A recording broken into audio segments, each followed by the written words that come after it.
Dr. Evan Cole, a successful black surgeon, returns to his small hometown to build a clinic that will serve families in need. But his efforts are met with hostility, corruption, and racism from local authorities led by Sheriff Daniels, who will stop at nothing to maintain control. As Evan faces smear campaigns, threats, and systemic abuse of power, he becomes the target of relentless racist attacks aimed at discrediting him and burying his project. This powerful story exposes the harsh realities of racism in America and the lengths people will go to silence change. David Carter had always lived his life by a simple code: work hard, keep to yourself, and never invite trouble. At 42, he was the owner of a quiet, mom-and-pop hardware store in Willow Creek, a sleepy town tucked away from the bustle of city life. The locals knew David as reliable and unassuming, the kind of man who would lend you his truck without asking too many questions. But that quiet life was about to be shattered. It was a chilly Wednesday evening when it happened. David was locking up the store, the sun dipping below the horizon, casting long shadows over the empty parking lot. The street lamps flickered to life as David jiggled the front door to make sure it was locked. Satisfied, he turned to leave, but his phone buzzed in his jacket pocket. Unknown number. David frowned. He never got calls from numbers he didn't recognize. For a brief moment, he considered ignoring it, but something made him swipe to answer. Hello? For a beat, there was silence. Then, a woman's voice crackled through, low and frantic. David Carter? David's brow furrowed.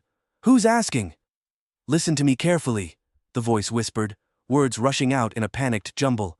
They're watching you, I didn't know where else to turn. A sharp intake of breath cut her off, followed by what sounded like footsteps and muffled shouting. Hey, hello, who is this? David demanded, his heart pounding now. Who's watching me? Static. Then the call disconnected. David stood frozen in the empty parking lot, his phone still pressed to his ear. The quiet hum of crickets and distant traffic suddenly felt deafening. He glanced around, his skin crawling with unease. The street was deserted. Nothing but rows of parked cars and the faint glow of the hardware store's sign. A prank. That's all it was, kids, maybe, messing with him. He shook his head and slipped the phone back into his pocket, forcing himself to walk calmly to his truck. But as he climbed in, something caught his eye. A sleek black sedan parked at the far end of the lot, its engine idling softly. The headlights were off, but the silhouette of a figure was barely visible behind the wheel. David's grip tightened on the steering wheel. He had seen that car before. Dr. Evan Cole didn't look like the kind of man whose name was etched into hospital wings or whose speeches graced podiums before thousands. At 44, Evan's wealth and influence didn't shine through designer suits or gold-plated watches. Instead, it hid behind a clean white button-down, sleeves rolled up to reveal forearms, marked by years of careful work. The small scar on his left wrist, a remnant from his early surgical residency, was more precious to him than a Rolex. It reminded him of where he came from, of his father's grocery store in Millbrook, where a 10-year-old Evan first learned the value of hard work. But that was a lifetime ago. Now, Evan Cole was one of the nation's most renowned cardiothoracic surgeons and a dedicated philanthropist. His foundation helped rebuild underserved communities, fund scholarships for underprivileged students, and fight for equitable healthcare access. Newspapers called him the heart of the people. His peers praised his humility. Some critics questioned his outspokenness against systemic inequalities. Yet, for Evan, none of it mattered. He only saw himself as a man doing the work that needed to be done. And in Millbrook, his hometown, now a shadow of what it once was, Evan had returned to do just that. Rebuild. That was the plan, at least. 2. Setting the scene. The Glenn's Griddle Diner hadn't changed in 20 years, its cracked vinyl booths still held a faint smell of grease, and the outdated jukebox in the corner sputtered out Elvis tunes on its good days. The locals loved it because it was familiar, predictable, much like Millbrook itself. Time here moved slowly, and people seemed content with that. Evan slid into the farthest booth, his back to the wall out of habit. From here, he could see the whole place.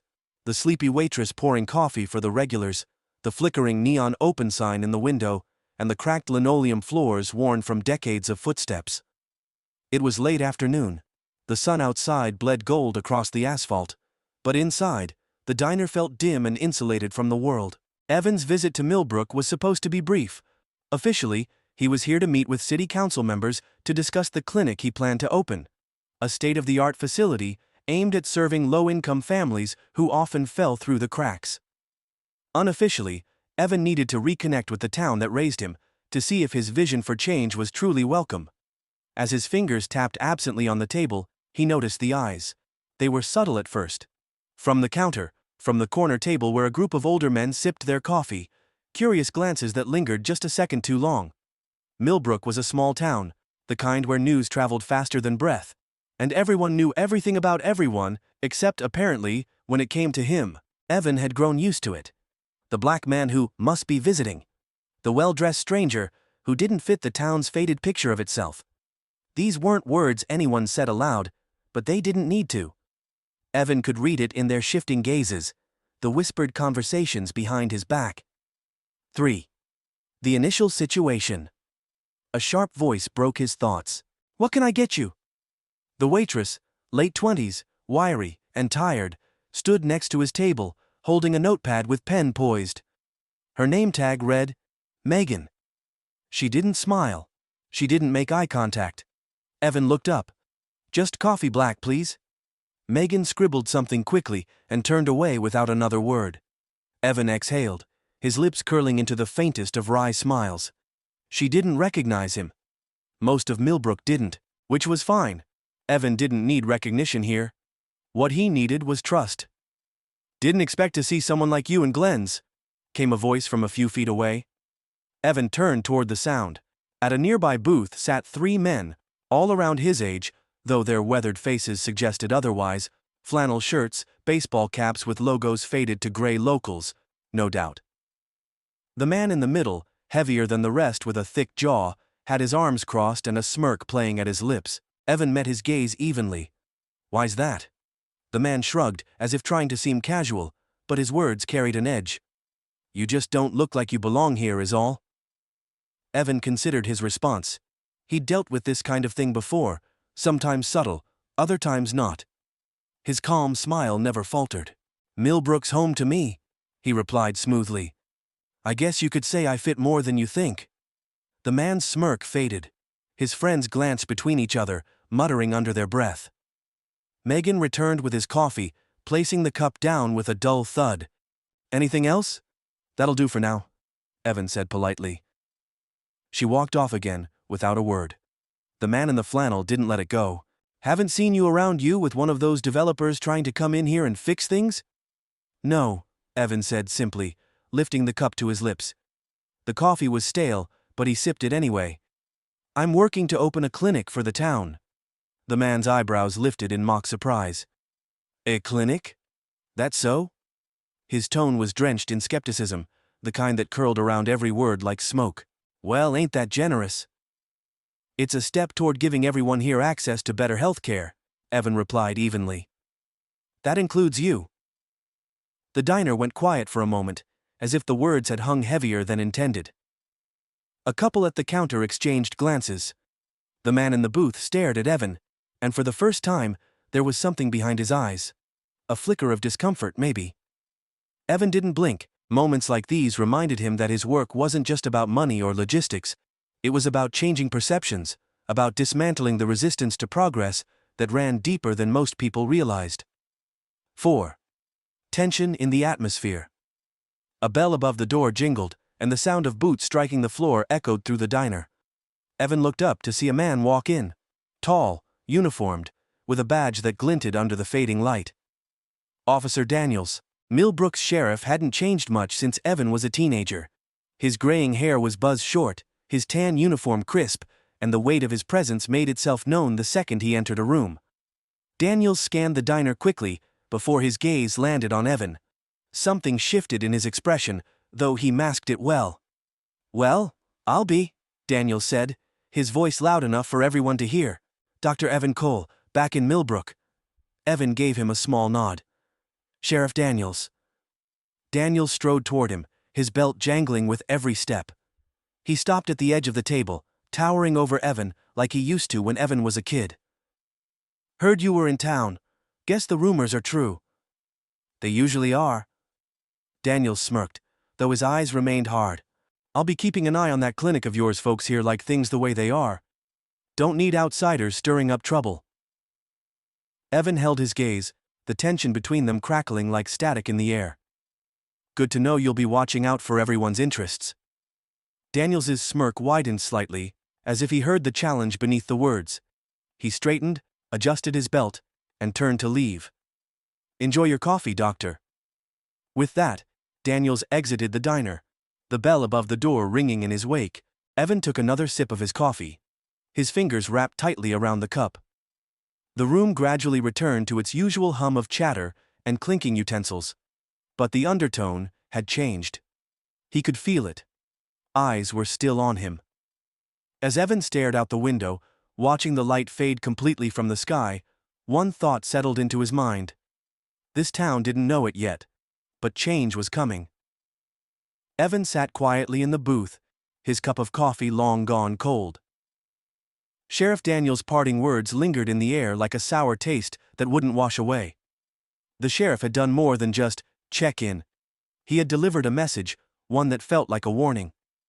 Folks here like things the way they are, the way things were. Evan had heard those words before. They were always a thin veil for something uglier, a reluctance to change, to share opportunity, to accept progress, especially when it was being pushed forward by someone like him. He exhaled slowly, watching the small group of men at the booth across the diner.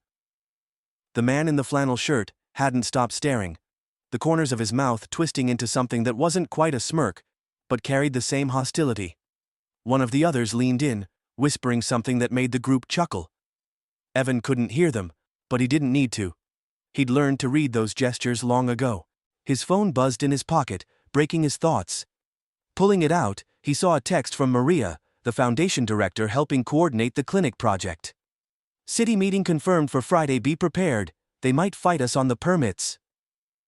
Evan's jaw tightened as he typed back a quick reply. Understood. Thanks for the heads up. Another hurdle. Another fight. That's what this always became, wasn't it? In towns like Millbrook, even the smallest step toward progress felt like an uphill climb.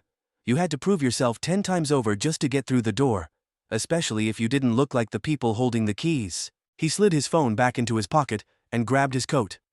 It was time to leave. Staying here any longer would only invite more stares and comments.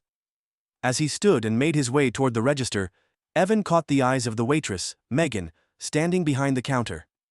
She looked away quickly, fiddling with a pen, as though she didn't want to be the one to take his payment. I'll settle up here, Evan said calmly, placing a $20 bill on the counter. Megan glanced at the bill and hesitated. It's only $3. I'll get you change. Keep it, Evan replied with a small nod. She looked up then, surprised, her eyes darting to his face. For a fleeting moment, something passed between them. Shame, maybe, or gratitude. But it vanished as quickly as it had come. She scooped up the money without another word, her movement stiff. As Evan turned to leave, the sound of Flannel Shirt's voice carried across the diner. Must be nice, throwing cash around like that. Guess you can afford it, huh? Evan paused, his hand resting on the door. His back tensed, but he forced his shoulders to stay relaxed. Slowly, he turned to face the table. Excuse me? The man leaned back, draping one arm lazily over the back of the booth. I'm just saying, you walk in here like you own the place. Fancy watch, flashy wallet, people notice that kind of thing. Evan's eyes narrowed slightly. The watch wasn't flashy. It was a gift from his late mother, engraved on the underside with, "Stay the course." And the money. That was nothing more than a tip for someone who likely earned less in a week than some executives did in an hour. But Evan knew better than to engage directly. This wasn't about the tip. It wasn't even about the watch. This was about him, about a black man sitting where he didn't belong. I don't walk anywhere like I own it, Evan said evenly. But I do belong here, just like anyone else. The man's smirk didn't falter. Sure you do, let me guess. You're the one bringing in that clinic everyone's been whispering about? Evan didn't respond. Thought so, the man continued, his tone dripping with disdain. Gonna come in here with your big city money and your ideas about what this town needs, like we don't know how to take care of our own? Evan's hands curled into loose fists, though he kept them at his sides. He felt the weight of every eye in the room on him.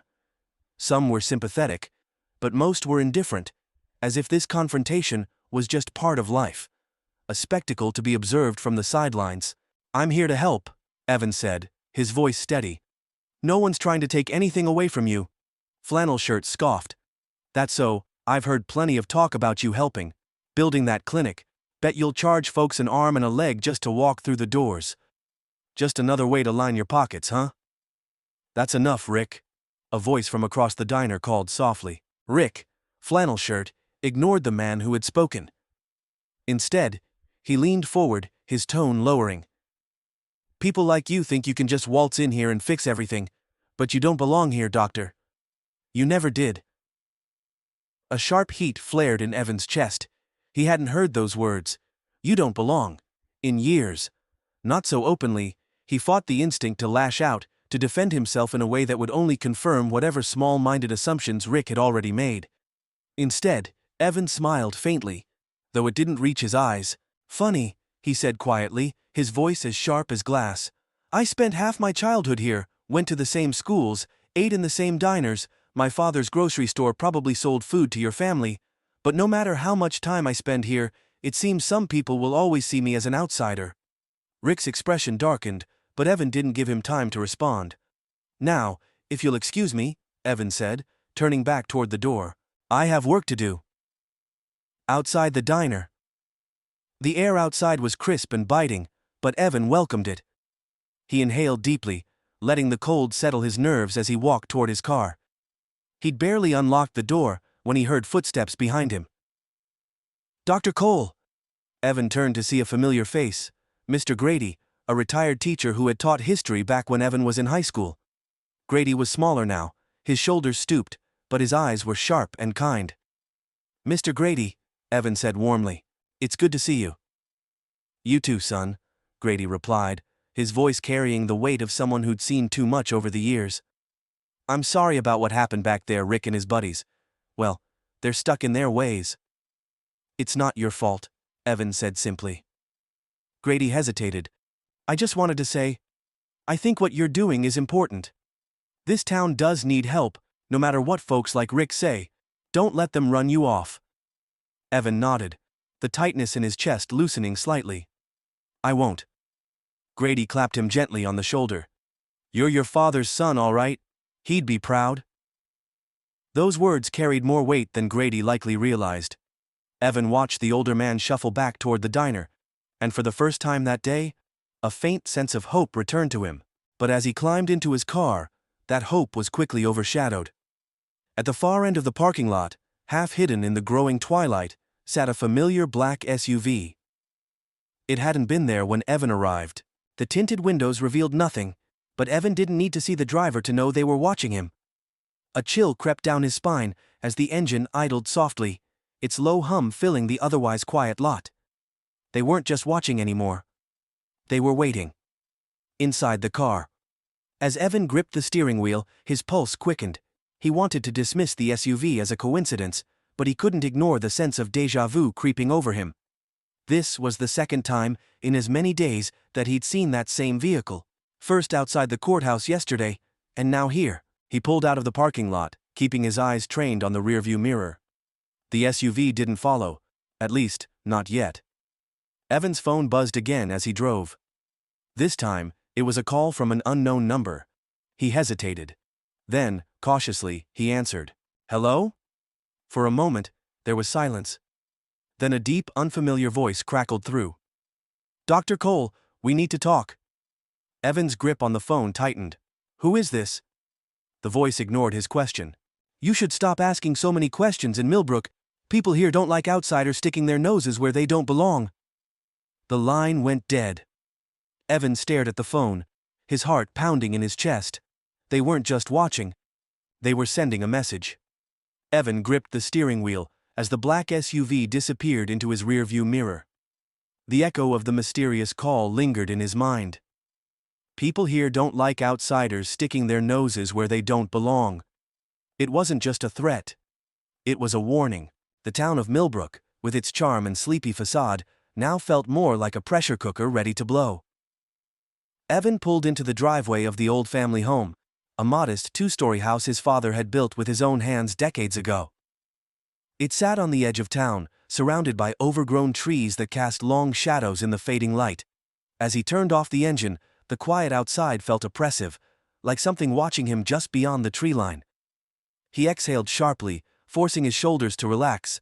He couldn't let the fear settle in. Fear gave them power, whoever they were. As he climbed out of the car, his phone buzzed again. This time, it was Maria. "Evan," she said when he answered, her voice tight. "Something happened. Are you at home?" "I just pulled in. What's wrong?" Maria hesitated for a moment. "You should turn on the news." Inside the house, Evan sat on the edge of the worn-out sofa, the TV remote trembling slightly in his hand. The old living room, filled with the scent of his mother's lingering lavender sachets, felt smaller than ever as the newscaster's voice filled the silence.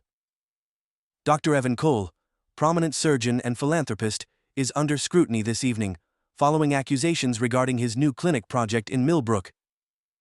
Evan's heart skipped a beat. His name flashed on the screen, accompanied by an image of him walking out of the diner earlier that day, an image he hadn't even known was taken. The headline scrolled in bold letters: "Local residents raise questions about shady funding for clinic project." Evan shot to his feet, rage bubbling beneath his calm exterior. Shady funding? What the hell is this? The report continued, with snippets of footage spliced together. Sheriff Daniels, standing on the steps of the courthouse, addressing a small group of reporters. "We take concerns about corruption very seriously," Daniels said, his tone oozing mock professionalism.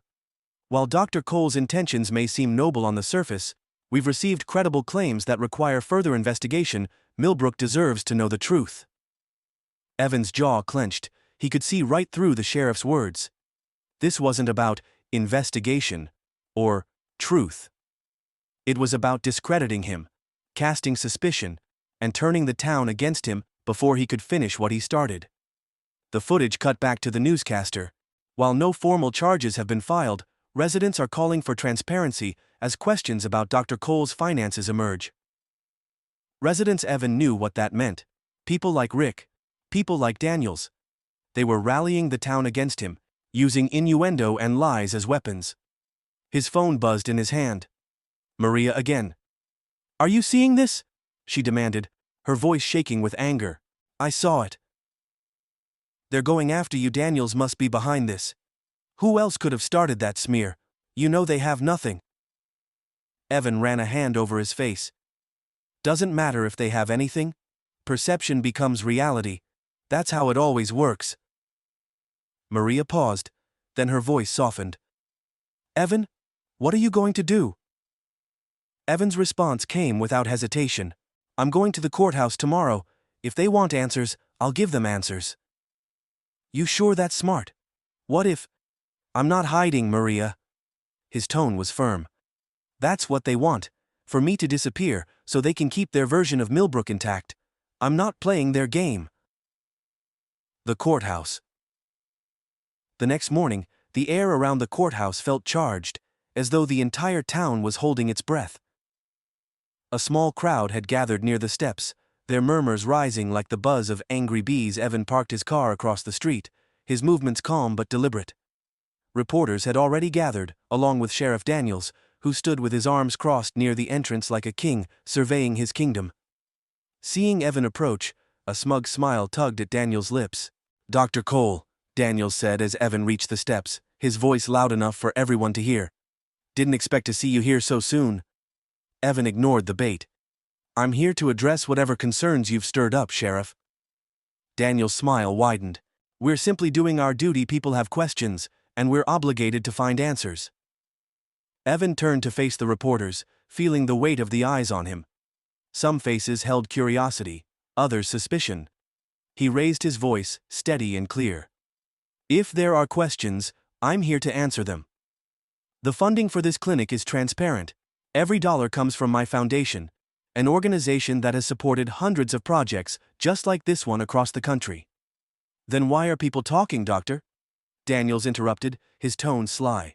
Why the whispers about outside money, about personal gain? Evan turned back toward him, locking eyes with the sheriff.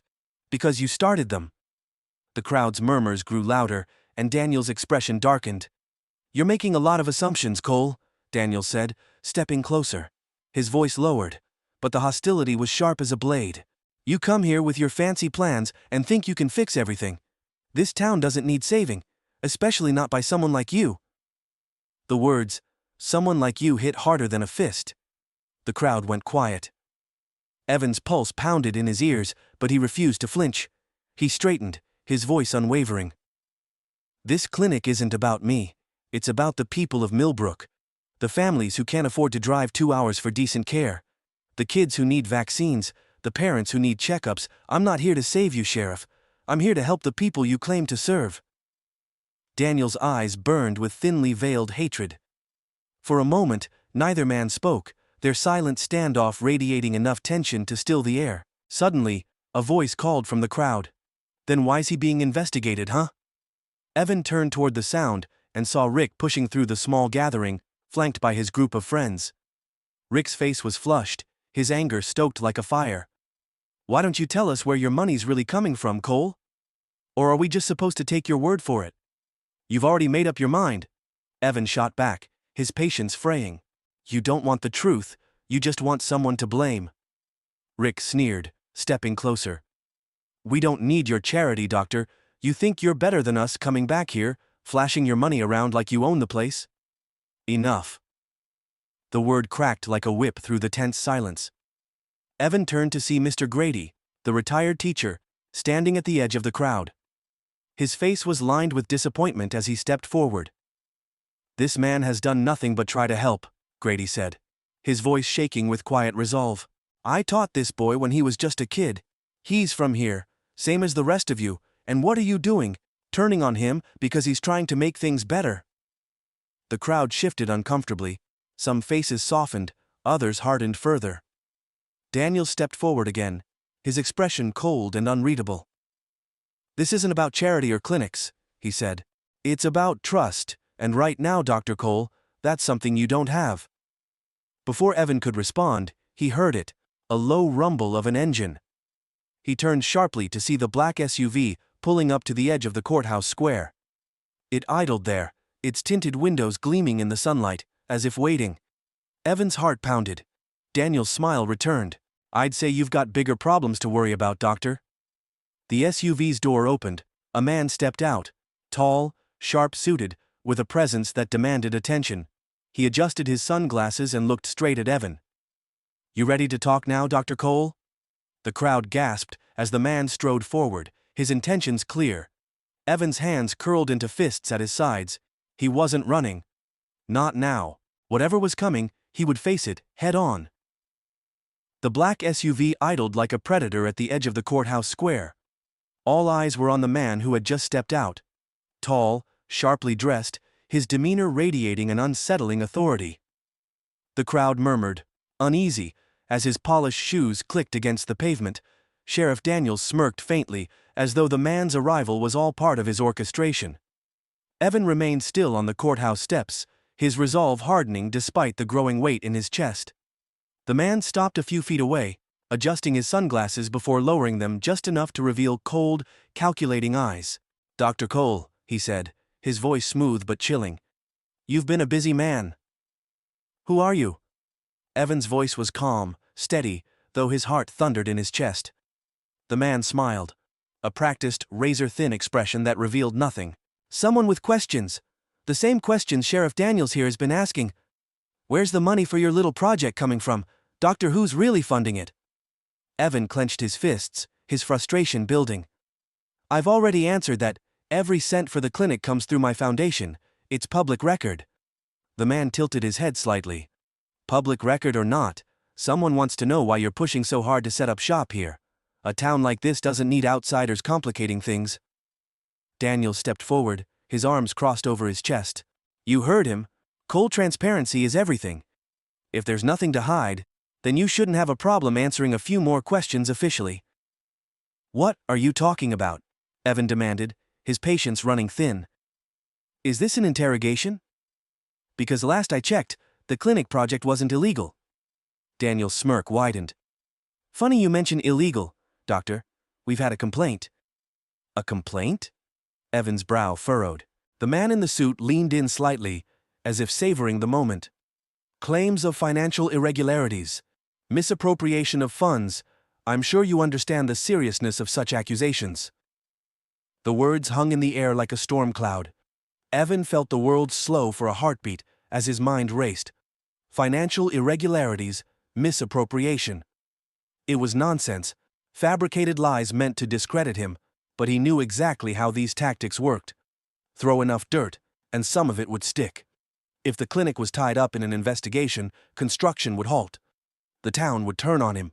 The whispers would grow louder. They were trying to bury him, not with fists or violence, but with bureaucracy and lies. Who filed this complaint? Evan demanded, his voice edged with steel. Daniels shrugged, feigning ignorance. Can't say that's confidential. His smirk said otherwise. The man in the suit stepped closer, his polished voice turning sharp. You'll need to come with us, Dr. Cole. For questioning. A hush fell over the crowd. Evan felt the blood drain from his face, but he stood tall, refusing to let them see the anger coiling in his chest. Am I being arrested? The suited man paused, as though savoring the tension. Not yet, but we'd strongly advise your cooperation. Daniel's voice chimed in, smug and oily. You've got nothing to worry about if you've done nothing wrong, right, Doc? Evan looked from Daniels to the man in the suit, then to the crowd watching him. He saw familiar faces, Mr. Grady, standing at the edge of the crowd with visible concern, and others whose expressions were less sympathetic. Whispers swept through them, carrying doubt and suspicion. For the first time, Evan realized how carefully this moment had been orchestrated. He could feel the noose tightening, the arrest. Fine, Evan said through gritted teeth. I'll come with you. He didn't trust them. Not Daniels, not the man in the suit. But fighting back here, in front of the courthouse, would only give them more ammunition to use against him. He turned toward the crowd one last time, his gaze lingering on Grady. Grady stepped forward, his face lined with worry. Evan, don't let them drag you through this. You've done nothing wrong. I know, Evan replied quietly, and I won't let this stop me. Grady nodded solemnly as the suited man gestured toward the waiting SUV. Evan walked toward it, feeling the weight of the town's collective stare on his back. Daniels followed closely behind, his self-satisfied smirk practically radiating from his every step. As the man in the suit opened the back door of the SUV, Daniels couldn't resist one last jab. Looks like even the big shots can't hide forever. Evan met his gaze, his calm demeanor unshaken. This isn't over, Daniels. Daniels chuckled lowly. I sure hope it's not. Evan slid into the back seat of the SUV, the door closing behind him with a heavy thud. Outside, the crowd began to disperse, but the damage was done. Whispers would spread like wildfire now. He could almost hear the stories being rewritten. Dr. Evan Cole, accused of fraud. The SUV pulled away, its tinted windows obscuring him from the outside world. Evan kept his face impassive, though his mind burned with fury.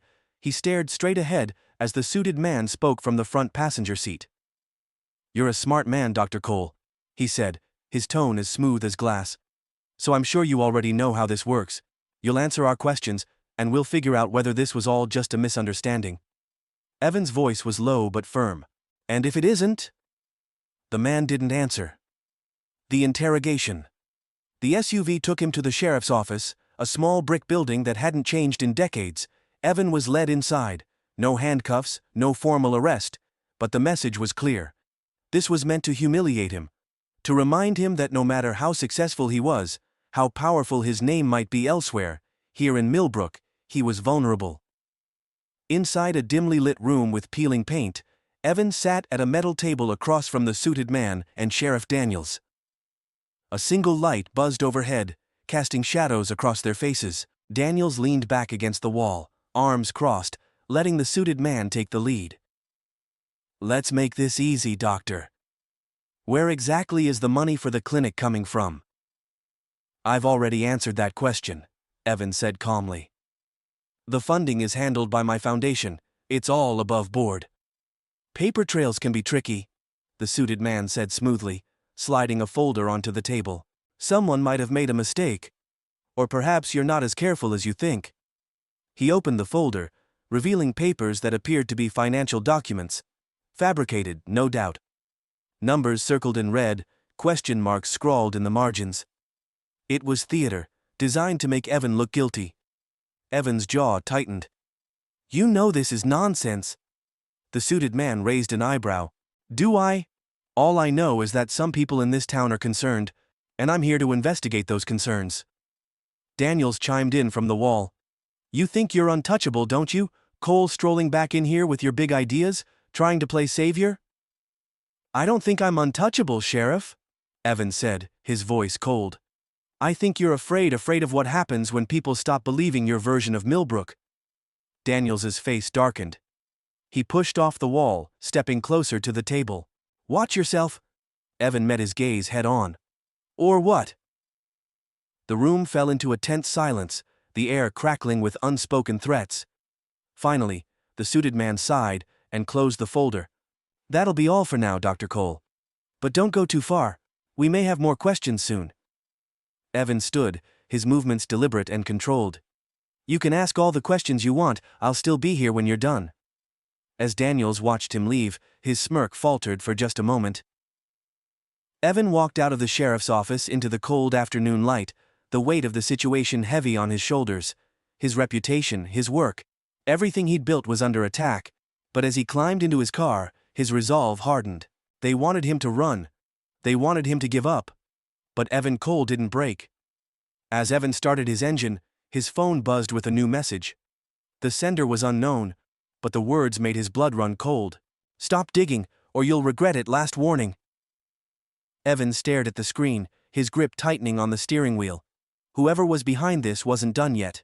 And neither was he. The black SUV was back. It sat parked across the street from Evan's clinic site, an empty lot that should have been bustling with early construction equipment and hopeful progress. Instead, it stood silent.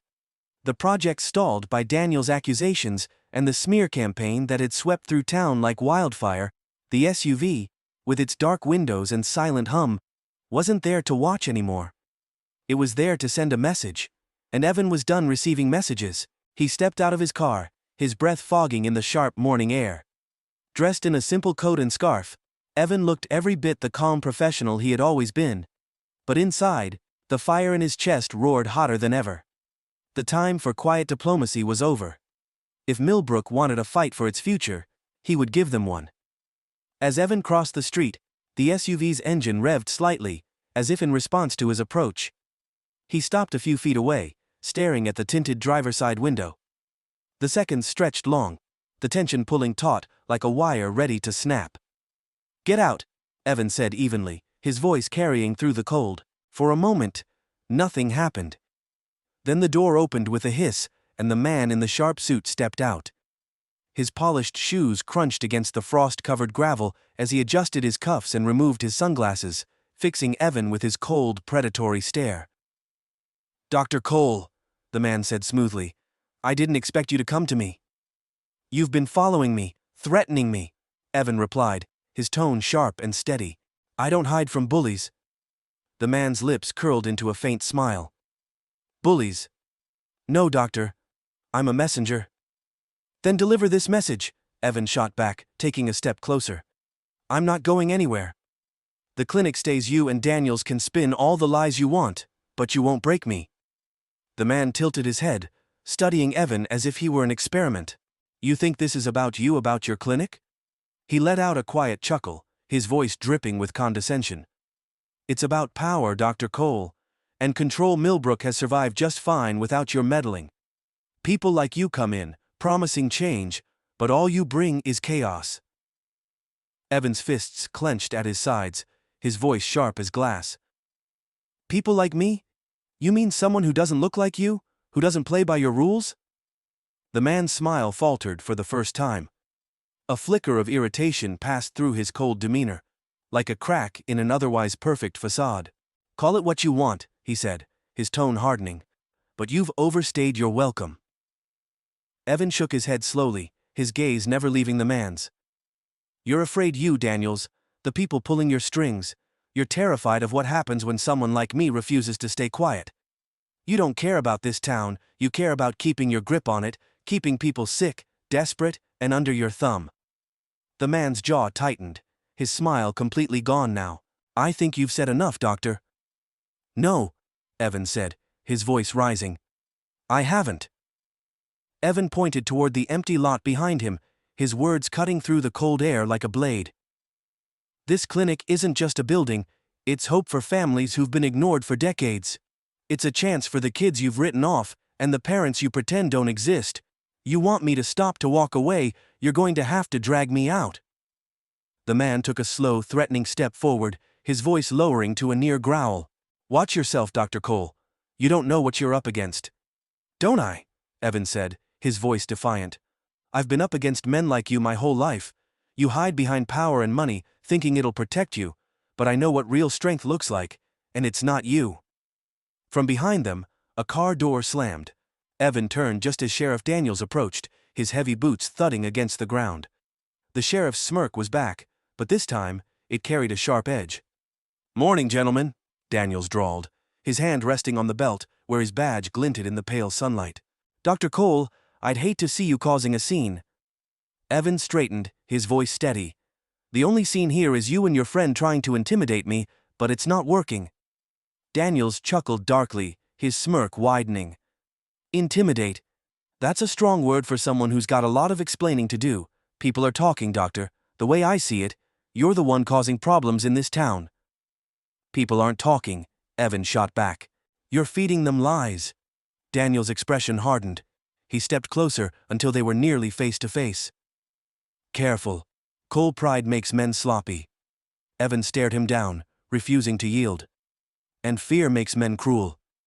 The words hung between them, heavy with truth. Daniel's hand shifted slightly toward his belt, the motion deliberate, a not-so-subtle reminder of the authority he wielded. "We're done here, Cole. Go back to whatever city you came from. Your clinic isn't wanted." "And if I don't?" Evan asked quietly, his voice a challenge. Daniels smiled, a cruel, thin line. "Then we'll make sure you're taken care of." The breaking point. The tension was shattered by a sudden voice. "That's enough." Evan turned to see Mr. Grady approaching, his frail figure brimming with unexpected fury. The retired teacher's face was flushed, his thin hands trembling as he pointed at Daniels. "I've lived in this town for 70 years, Grady said, his voice rising. "And I've watched men like you run it into the ground. Evan Cole's not the problem. You are." Daniels turned sharply. "Grady, you'd better—" "No," Grady shouted, cutting him off. "You listen for once, Daniels. This town doesn't belong to you. It belongs to its people. And I'm tired of watching you bully anyone who tries to make it better." The crowd was gathering now, neighbors emerging from nearby buildings, drawn by the commotion. They watched as Grady stood his ground, a spark of rebellion in his aging eyes. "Evan Cole is trying to help us," Grady continued, his voice quivering but clear.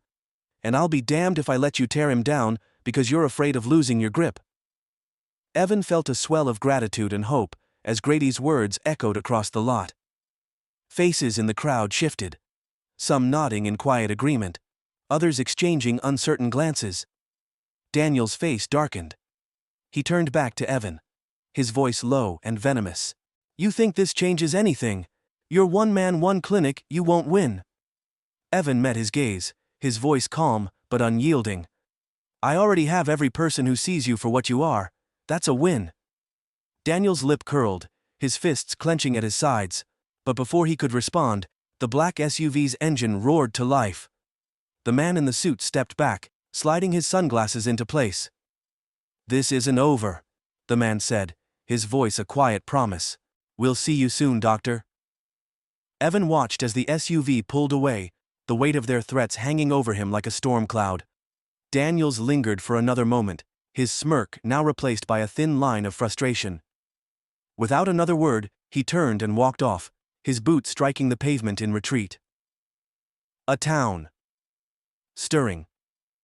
As the crowd began to disperse, Evan stood alongside Mr. Grady, both men watching the last of Daniel's retreating figure. "That was brave," Evan said softly, his voice filled with gratitude. Grady shook his head. "No, son. It was necessary."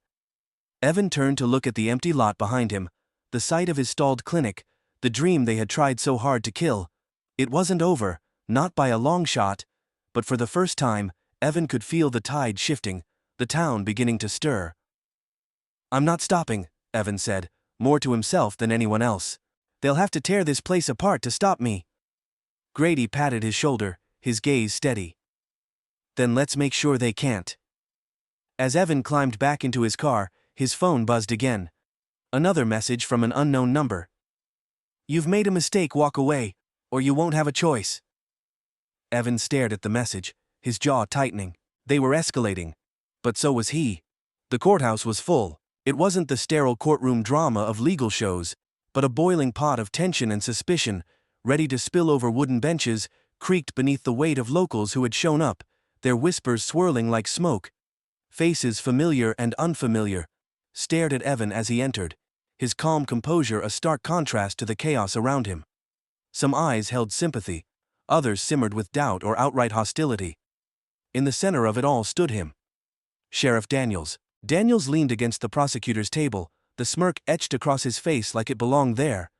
Behind him, the man in the suit, the unnamed orchestrator of Evan's misery, watched silently from the back of the room, a hawk perched on its roost. Evan ignored him for now. Daniels was the immediate fire to put out. Evan walked toward the front, his lawyer Mitchell by his side, a lanky man with sharp features and a tie that seemed a size too small. Mitchell adjusted his glasses nervously. "Evan, you don't need to do this. Let me handle it." Evan shook his head. "No, Mitchell, I've stayed quiet long enough." The room fell into an uneasy hush as Evan reached the stand, turning to face the room.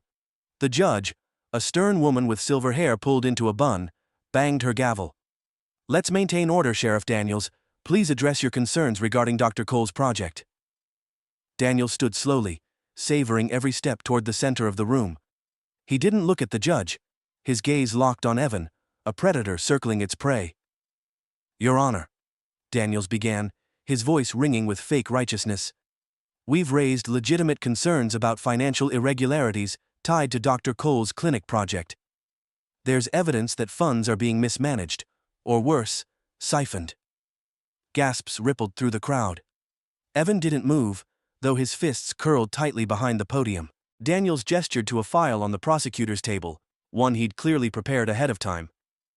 "I'm here to represent the interests of Millbrook, to protect this town from being taken advantage of by outsiders with their own agendas." Outsiders. The word sliced through the air like a blade. Evan leaned toward the microphone, his voice steady. "What exactly are you accusing me of, Sheriff?" Daniels smiled, a practiced smirk that reeked of smug superiority. "I'm saying you waltzed back here with promises of charity, Dr. Cole, but there's no such thing as a free clinic. Sooner or later, we'll all be paying for it, one way or another." "That's a lie," Evan shot back, his voice rising just enough to cut through the murmurs. "Every cent for the clinic is accounted for. My foundation's financial records are public. You're spinning these lies because you don't want the clinic to exist." Daniels tilted his head, feigning curiosity. "And why wouldn't I want that, Doctor?" "Because it exposes you," Evan said, his words sharp as nails. "You and every crony who profits off this town staying broken. Millbrook's people are tired, sick, and underserved because men like you keep it that way. A clinic means better lives, healthier families, and that terrifies you." The room erupted into a buzz. Daniel's face darkened as he turned to the judge, his voice rising. "Your Honor, I don't have to stand here and listen to baseless accusations." "Baseless?" Evan interrupted, stepping forward. "Tell me, Sheriff, who filed the anonymous complaint against me, who's been sending threats to my phone, who's orchestrating the smear campaign against me?" Daniels hesitated, for just a beat too long. It was subtle, almost imperceptible, but Evan saw it. The room quieted, as Daniels shifted his weight uncomfortably. "I don't have to answer that," Daniels said coldly. Evan's eyes narrowed. "Because it's you, isn't it?" Gasps filled the courtroom again. "Order!" the judge barked, slamming her gavel. "Both of you will maintain order in my courtroom." Evan ignored the noise. He had Daniels cornered now, and he wasn't letting go. "You don't care about this town, Daniels. You care about control. You and whoever's pulling your strings are afraid of what happens when the people here realize they deserve better." Daniels' face turned red, the cool facade beginning to crack. "You think you can come here and talk to me like that? Like you own this place?" "No," Evan shot back. "I don't own this place, but neither do you." The revelation. At that moment, a new voice rang out from the back of the room. "Sheriff, why don't you tell them about the developer?" Heads turned as Maria entered the courtroom, her heels clicking purposefully against the floor. She held a thick folder in her hands, her expression fierce. She reached the front and handed the judge a file before turning to address the room. "Your Honor, these are documents we received just this morning," Maria said, her voice firm. "They show payments, large ones, made to Sheriff Daniels and several members of the town council by a private development company. That same company has been trying to buy up land near the clinic site for months." The courtroom exploded in chaos. Daniels' face turned ashen. The judge banged her gavel repeatedly. "Order, quiet down!" Evan turned to Daniels, whose mouth was opening and closing like a fish out of water. "This has never been about my clinic, has it? You don't want progress, you want a payout." Daniels snapped, his voice raw with desperation. "You don't know what you're talking about." Evan didn't let him finish. "You thought if you buried me, you could kill the project and sell the land to the highest bidder. You don't care who gets hurt, so long as you get your cut."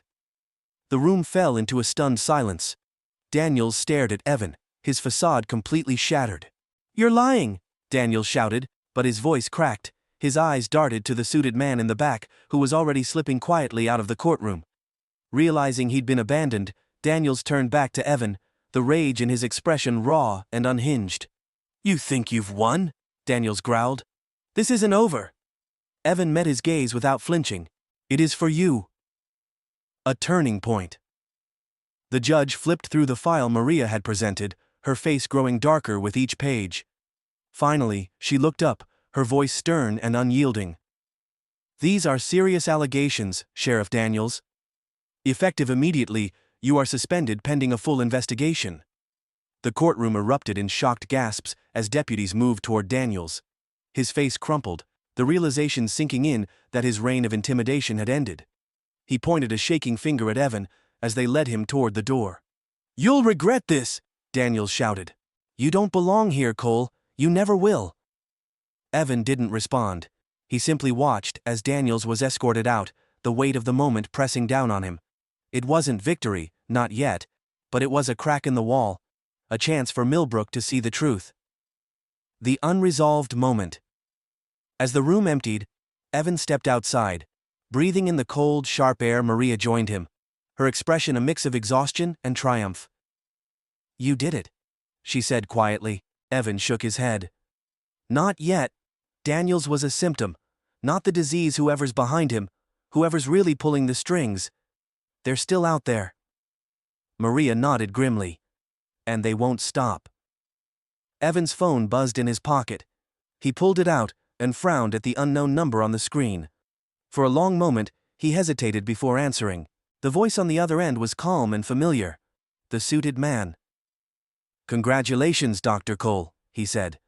"But you've made enemies today. Be careful what you build, because we can tear it down." The line went dead. Evan lowered the phone, his jaw set. The fight wasn't over. But now, for the first time, the people of Millbrook had seen the cracks in the system, and Evan wasn't backing down. The courthouse steps were quieter now, the crowd having thinned after the chaos of Daniel's suspension. The sun was setting over Millbrook, casting a warm orange glow over the brick buildings and long empty streets. For Evan, it felt like the end of a storm. Calm, but with debris still scattered everywhere.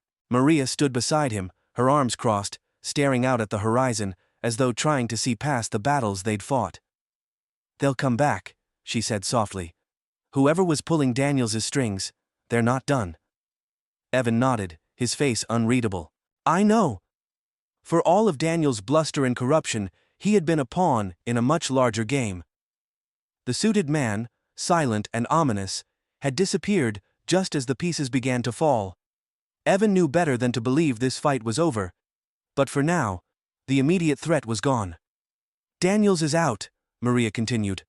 The council will have no choice but to distance themselves from him, and when the investigation into the developer's bribe starts, they'll run scared.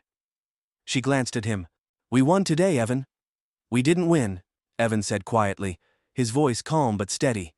We bought ourselves time. Holding Daniels accountable. The fallout was swift. News of Daniels' suspension spread through Millbrook like wildfire. Local reporters latched onto the scandal, hungry for every sordid detail. By the next morning, headlines blared the truth. Sheriff suspended amid corruption allegations, clinic project vindicated. The article included Daniels' connection to the shady developer and the payments Maria had unearthed. It painted a picture of a man whose greed had become his undoing. For years, Daniels had been the unshakable figure of power in Millbrook, his word law, his authority unquestioned. Now he was a pariah. Deputies loyal to him resigned quietly, while others began cooperating with investigators. The man in the suit, however, had vanished. No name, no paper trail. He'd been a shadow, and now he was gone. Evan knew he wasn't finished, but for now, the silence was victory enough. The town itself began to shift. Impact on the community. The first sign of change came from the people. For days, Evan noticed them lingering longer in the empty lot where the clinic would stand. Parents with their children, elderly couples holding hands. Men and women who had spent their lives being ignored. On a rainy Wednesday morning, Evan returned to the site to meet the construction team. He'd pushed hard to restart work, knowing delays would only give his enemies more ground to reclaim. When he arrived, he saw something unexpected. A crowd had gathered. It wasn't large, 50 people, maybe more, but it was enough. They stood silently, faces filled with quiet determination, some holding hand-painted signs. We deserve better. Build the clinic. Millbrook's future matters. At the front of the group stood Mr. Grady, holding an umbrella and a look of pride on his weathered face. Evan approached him, shaking his hand. You organized this? Grady smiled faintly. No, they did. I just helped spread the word. He looked over his shoulder at the group. You gave them something to believe in. Evan Daniels was a bully, but he's not the whole system. The people here, they're ready to fight for this town, for themselves. Evan scanned the crowd, his chest tightening with emotion. These were the people he'd come to help, and now they were helping him. Evan's growth and resolve. That night, Evan sat alone in the quiet of his childhood home, a cup of coffee growing cold in his hands. Outside, the rain tapped softly against the window, a rhythmic reminder of how far he'd come. He thought about his father, how he'd once run this house with a quiet strength that held the family together. How his mother had worked tirelessly at the clinic 2 towns over, treating patients who couldn't pay but came anyway because they trusted her. Evan realized now what they'd been trying to teach him his whole life. Change doesn't happen because you demand it. It happens because you show up every day. No matter the cost, no matter the fight. His phone buzzed, pulling him from his thoughts. It was Maria. We've got the permits, she said, her voice triumphant. It's official. The clinic is green-lit. Evan closed his eyes for a moment, exhaling deeply. Thank you, Maria, for everything. You earned it, Evan. She paused. Construction starts next week. Evan felt the weight in his chest ease. It wasn't just the clinic, it was what it represented. Millbrook had been stuck in its past, clinging to the systems that held it back. But now, cracks had formed in the foundation. Change wasn't just coming. It had already begun, confronting the lingering threat. The next morning, Evan received another anonymous text message. This isn't over, we'll be watching. Evan stared at the screen for a moment before setting the phone down. The suited man might still be out there, lurking in the shadows, waiting for his moment to strike. Daniels had been a puppet, but the strings were still being pulled by someone with power and money to lose. Evan wasn't afraid anymore. He walked out onto the porch, his eyes scanning the familiar neighborhood. Kids rode their bikes down the street, their laughter carrying on the breeze. Neighbors exchanged greetings as they walked their dogs. Life was moving forward. Let them watch, Evan thought, his resolve unshakable. They'll see what happens when people stand together. A symbol of hope. 2 weeks later, construction on the clinic began. The empty lot transformed into a hive of activity. Bulldozers, cement trucks, and workers hammering beams into place. Residents stopped by to watch the progress, their faces lighting up as the walls began to rise. One morning, Evan arrived early to meet with the crew. To his surprise, he found a small plaque already placed at the clinic's entrance, its engraving fresh. For Millbrook, because we deserve better. Mr. Grady stood nearby, watching Evan's reaction. Figured it needed a message, Grady said with a shrug. Something to remind folks why this matters. Evan ran his fingers over the inscription, his chest swelling with pride. It's perfect. Grady nodded. So are you, son. You gave this town a reason to believe again. A future worth fighting. For by the time the clinic opened 6 months later, the people of Millbrook had already begun to change. Daniel's allies had fallen one by one under the weight of investigations, and the shady developers' plans to exploit the town crumbled under public scrutiny. Those who had once whispered doubts about Evan now stood in line for their first appointments, finally seeing the truth he'd been fighting for. At the grand opening, the crowd stretched down the block. Children played on the freshly cut grass, and elderly couples marveled at the pristine glass doors and welcoming lobby. Evan stood on the small stage, a microphone in hand. He looked out at the faces, the same ones who had once doubted him, and smiled. This clinic belongs to you, he said, his voice carrying across the crowd. It's not just a building, it's a promise. A promise that no one in this town will be forgotten, that no matter where you come from or what you look like, you deserve care, you deserve a future.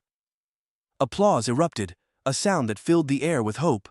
Maria clapped beside him, leaning in to say, "You did it, Evan." Evan shook his head with a small smile. "We did it." As the doors to the clinic officially opened, Evan stepped back, watching as families poured inside. The sight filled him with something he hadn't felt in years: peace. He knew the fight wasn't over. The suited man, the system that had resisted him, they were still out there watching, waiting. But so was he, and Evan Cole wasn't going anywhere. Millbrook looked different now. The clinic stood at the heart of town, a stark contrast to the weathered buildings and fractured pavement surrounding it, with its clean lines, welcoming glass facade, and the plaque at its entrance, "For Millbrook, because we deserve better." It was more than just a building, it was a symbol of something far greater: hope, resilience, and the fight for change. Evan stood at the edge of the clinic grounds, hands in his coat pockets, watching as families filed in and out of the doors. Children laughed as they tugged at their parents' hands. Elderly couples exchanged greetings as they walked past. This was what he'd fought for. Life moving forward, without hesitation or fear. The scars of the battle still lingered, of course. The aftermath of Sheriff Daniels's suspension and the developer's exposure had sent ripples through Millbrook council members who had turned a blind eye to the corruption resigned under public pressure. Investigations revealed a network of deals, land purchases, bribes, and intimidation, meant to keep Millbrook stagnant while lining the pockets of a powerful few. But the fight had unearthed something else too: a community's voice, a town reawakened. Evan's struggle hadn't just been about a clinic. It had been about revealing a system that thrived on silence, on convincing people to accept less, to stop asking questions, to settle for what they were given. But once the people of Millbrook saw the truth, they couldn't unsee it. Daniels had been removed, but his departure was more symbolic than decisive. The real victory lay in the people who had once whispered doubts, but now shouted for progress. For weeks after Daniels' suspension, town meetings swelled with residents who demanded accountability. Faces that had once peered skeptically at Evan in the diner now showed up with lists of questions for their representatives. Small businesses began organizing, pooling resources to renovate buildings long left to decay. Teachers petitioned for better supplies in schools. Parents signed up for the clinic's first health workshops. The town that had felt frozen in time was stirring to life, and it was beautiful to witness. Evan understood now that the battle was never his alone to fight. The clinic was the spark, but the fire had come from the people. Evan's reflection. As he stood there, Maria approached, her smile tired but triumphant. She held a clipboard in one hand, but her usual frenetic energy had softened. "You've got a line of people waiting to shake your hand," she teased, jerking her thumb toward the parking lot where a small crowd had gathered. Evan smiled faintly. "They don't owe me anything." "Maybe not," Maria replied, her voice softening. "But you showed up for them, Evan, when it mattered most." Her words sat with him as he turned back to the clinic. He thought about his parents, his father with his quiet strength, his mother with her boundless compassion. He'd built this place with their lessons woven into every beam and wall. He imagined how proud they would have been to see it standing here, serving the very people they had once cared for. It hadn't been easy. There had been nights when the weight of the threats, the accusations, and the fear threatened to crush him.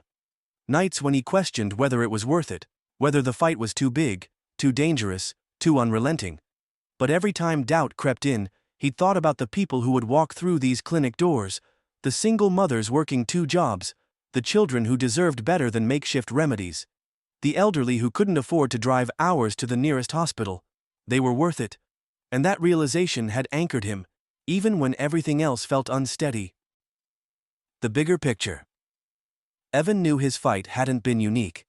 Millbrook was just one town in a sea of others, where corruption festered beneath the surface, masked by tradition and stubborn complacency.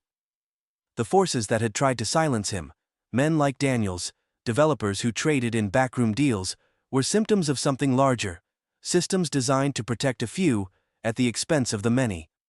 The clinic didn't fix everything it couldn't, but it was a start.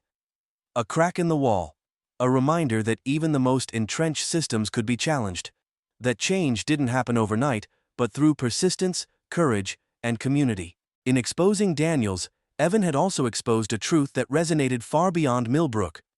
The local news coverage had sparked a broader conversation about small-town corruption, systemic inequities, and the people left behind by a society that prioritized profit over people. And as Evan watched Millbrook's families embrace the future they deserved, he realized something else. Change doesn't need to be perfect to matter, it just needs to begin. The next chapter. Evan turned as a young girl, no older than 8, walked toward him with her mother. The little girl had a bandage on her arm, fresh from a vaccination, but her smile was as bright as sunlight. "Thank you, Dr. Cole," the mother said softly, her voice filled with emotion. "We've never had something like this before. You don't know what it means." Evan crouched down so he was at eye level with the girl. "How do you feel, kiddo?" "Brave," she said with a toothy grin. Evan laughed, his chest swelling with pride. "You are brave, don't let anyone tell you otherwise." The mother squeezed his hand gratefully before leading her daughter toward the car. Evan watched them go, their laughter carrying on the breeze. He felt a sense of peace he hadn't known in years. As Maria joined him again, he turned to her. "What's next?" She raised an eyebrow. "What do you mean?" Evan's gaze shifted toward the horizon, where the town stretched out before them. "This is just the beginning. Millbrook's not the only place that needs help." Maria smiled, shaking her head. "You never stop, do you?" Evan shrugged. "The work never does." A message of hope. The sun dipped low as Evan stood on the steps of the clinic, watching the people of Millbrook move forward, stronger, prouder, and more united than before. It hadn't been easy, and it never would be, but this moment proved something vital. Progress is possible. In a world where systems are built to divide and conquer, people still have the power to come together, to demand better, and to create change. Evan had seen it with his own eyes. A town that had been asleep had reawakened. And though the forces that tried to silence them still lingered in the shadows, the people of Millbrook would never go back to being quiet. Neither would Evan. As the last of the cars pulled away, and the evening settled into its familiar hum, Evan allowed himself a moment to breathe. He thought about the text messages, the black SUV, the threats that had come so close to breaking him. They were reminders of how fragile progress could be, how fiercely some would fight to keep things the way they were. But Evan had learned something about fear. It's loud, it's ugly, but it's also weak. What's strong is a community willing to fight for itself. People willing to show up, even when the odds are against them. Evan Cole would carry that lesson forward. As he turned and walked through the clinic doors, His footsteps echoing softly in the quiet lobby, he felt a sense of purpose settle over him. There would be more battles, more shadows to face. But for now, Millbrook had reminded him of a truth he would carry wherever he went. Change begins when you refuse to stop.